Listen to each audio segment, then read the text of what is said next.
তুমি কি কখনো পঞ্চম প্রজন্মের যুদ্ধের কথা শুনেছ? এটি প্রতিদিন, প্রতি ঘণ্টায়, জাগ্রত অবস্থায় এবং ঘুমের সময় আপনার মস্তিষ্কে নিক্ষেপ করা হয়। পঞ্চম প্রজন্মের যুদ্ধ শব্দটি প্রথম ২০০৩ সালে রবার্ট স্টিল, একজন সিআইএ অফিসার দ্বারা ব্যবহৃত হয়েছিল।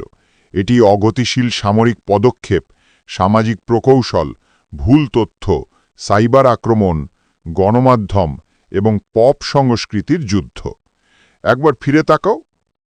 প্রথম প্রজন্মের যুদ্ধ রৈখিক কৌশল, নেপোলিয়ান।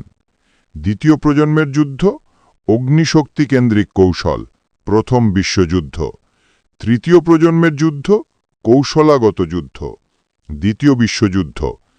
চতুর্থ প্রজন্মের যুদ্ধ অসম এবং গেরিলা কৌশল, ভিয়েতনাম এবং আফগানিস্তান। পঞ্চম প্রজন্মের যুদ্ধ তথ্য, আবেগ এবং আখ্যানের যুদ্ধ। আমি ব্যালিস্টিক্সে বিশেষজ্ঞ নই, তবে আমি আখ্যানে বিশেষজ্ঞ।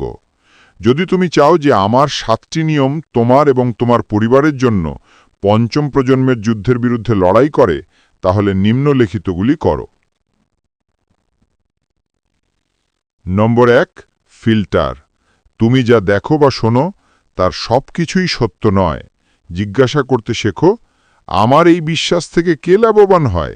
আখ্যানের পেছনের এজেন্ডাটি বুঝো। নম্বর 2, নীরবতা।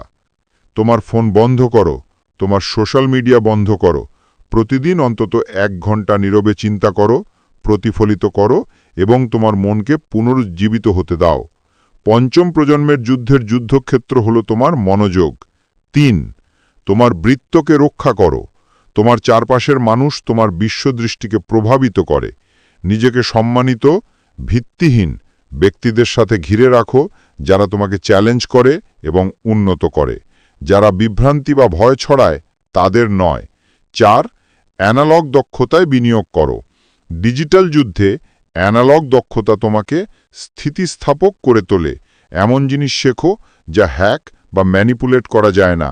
আত্মরক্ষা, নিজের খাবার তৈরি করা অথবা নিজের হাতে তৈরি করা এবং ঠিক করা। 5 নম্বর, পড়া তোমাকে নিজের মতো করে মন তৈরি করবে। বই তোমাকে নিজের জন্য গান গাইতে বাধ্য করে। ক্লাসিক পড়ুন, ইতিহাস পড়ুন, এমন মানুষের গল্প পড়ুন যারা কঠিন সময়ে কাটিয়ে উঠেছে। পড়া প্রতিটি মনকে শক্তিশালী করে। 6 নম্বর, তোমার নিজের জীবনের আখ্যান নিয়ন্ত্রণ করো। যদি তুমি তোমার গল্প তৈরি না করো, তাহলে অন্য কেউ করবে। তোমার মূল্যবোধ, তোমার লক্ষ্য এবং তোমার লক্ষ্য নির্ধারণ করো। লিখে রাখো, এর দ্বারা বাঁচো, তাতে লেগে থাকো। এবং অবশেষে অবশ্যই 7 নম্বর, তুমি যেসব গল্প শুনো তার নায়কেরা বন্ধুর চেয়েও ঘনিষ্ঠ হয়ে ওঠে। তুমি কাকে তোমার জীবনে ঢুকতে দাও? ড্রু, ওয়াল্টার হোয়াইট, সার্সেই ল্যানিস্টার, জোকারের মতো বন্ধু পাবে? তাহলে তুমি কেন এই লোকদের দেখছ? তুমি যার সাথে সময় কাটাও তুমিই হয়ে যাও।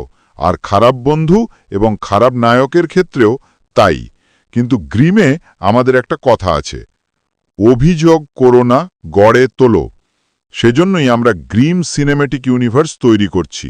গল্প বলা এবং আখ্যান মানুষকে ভাঙার জন্য নয়, গড়ে তোলার জন্য। প্রথম বইটি আমার গল্প বলে, আন্দ্রি উখার গল্প। এটি একটি হারিয়ে যাওয়া যুবকের গল্প যে তার খারাপ বাবাকে ছেড়ে পালিয়ে বেড়াতে যায়।